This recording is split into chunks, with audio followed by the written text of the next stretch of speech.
नमस्कार सर्वांना यूट्यूब चॅनलमध्ये माझ्या मनापासून खूप खूप स्वागत। तर हे बघू शकता आम्ही मार्केटमधून जाऊन कांदे आणलेले आहेत। तर कांदे उन्हाळ्याला टाकलेले आहेत। हे बघू शकता कांदा वल्ला असल्यामुळे आणि मध्ये काय काय खराब पण आहेत कांदे। तर आता जे चांगले आहेत ते साईडला काढायचे, जे खराब आहेत ते साईडला काढायचे। हे बघू शकता फुलांचे झाडं वगैरे छान असे लावलेले आहेत। त्यांनी कामचे पाणी खेळतात। तर कांदे पाऊस येताना पटपट भरून आतमध्ये घेण्यासाठी चालले। तर हे बघा मार्केटमध्ये कांदा खूप सारा मागलेला आहे। आई इथं झाडं लावण्यासाठी वांग्याचे रोप लावण्यासाठी इथं जागा बनवतात। हे बघू शकताय फुलांचे झाडं वगैरे आईला खूप नाद आहे लावायचा।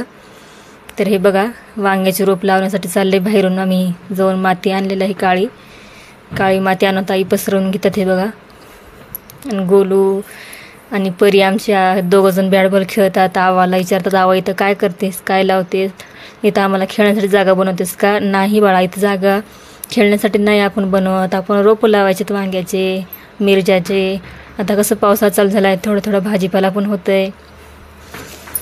तर हे बघू शकता इथं माती मस्त अशी काळी भोर माती आणलेली आहे। असं साफ करून घेता हात तर हाय करायला तुम्हाला सगळ्यांना। तर हे बघा असे कुंड्या वगैरे साईडला काढून मस्त असे आता जे मातीचे ढेपसे जे होते आता त्याच्यावर बोर चालू करून पाणी मारतात आई। हे बघू शकताय म्हणजे माती आपली वल्ली चिंब होईल आणि ती ढेपसे जे असतील ते विघरते। तर अचानकच पाऊस आल्यामुळे ते काय वांग्याचे रोपं तुम्हाला लावताना दाखवायला जमलंच नाही। तर हे बघा असे वांग्याचे छान असे रोपं लावलेले आहेत। मस्त असे झाडं फुलांचे हे बघू शकताय, मस्त अशी कोरपड आहे, तुळस आलेली आहे, मस्त अशी वांग्याची रोप वगैरे सगळं लावून झालेलं आहे। तर आज जेवणासाठी चालली तयारी। तर हे बघा कढई ठेवलेली आहे गरम होण्यासाठी। तर आज आपण बेसनपासून असं मस्त अशी पुरणावळ बनवतोय।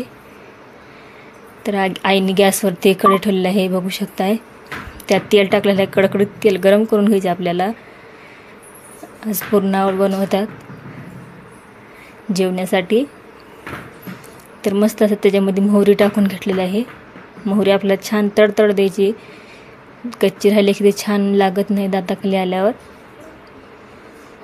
तर हे बघा आता त्यात जिरं टाकून घेतलेलं आहे। तर पुरणावळ आपण बेसनपासून बनवत आहे, जी बेसन पीठ असतं का त्याच्यापासून जे चांगलं बेसन पीठ आपल्याला एकजीव करून मिक्स करून घ्यायचं, जे चांगले मुटके बनवायचे आणि ते आपल्याला त्यात धना पावडर, लाल तिखट, ओवा हे टाकून आपल्याला मिक्स करून चांगले पीठ त्याचं शिजवून वाफवून मुटके बनवून घेतलेले होते। ते असे हाताने कुस करून घेतलेले आहेत। तर तेलामध्ये कढीपत्ता आणि कांदा पण टाकलेला आहे तळण्यासाठी। तर पुरणावळ जी आहे ती तुम्ही भाकरीसोबत ते 8 दिवस जरी बाहेर ठेवलं तर खराब होत नाही। छान अशी चविष्ट अशी पुरणावळ होते आणि खायला पण खूप छान लागते। तर ह्याच्यामध्ये लाल तिखट पण टाकत आहेत। हे बघू शकता कांदा छान असा परतून घेतलेला आहे, हळद पावडर टाकलेलं आहे। तर हे बघा चवीनुसार मीठ वगैरे टाकून घेतलेलं आहे आणि त्यात पण आपण हळद मीठ वगैरे टाकून घेतलेलं होतं, जे आपण बेसन पीठ हे केलेलं आहे त्याच्यामध्ये।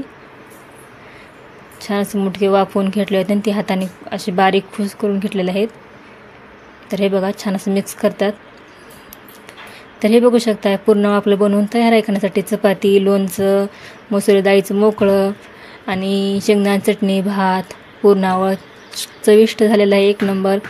तर बघू शकताय ताट जेवणासाठी तयार आहे। कशी वाटली तुम्हाला आजची रेसिपी? आवडली का? आवडलं चॅनल लाईक शेअर सबस्क्राईब करत जावा। धन्यवाद।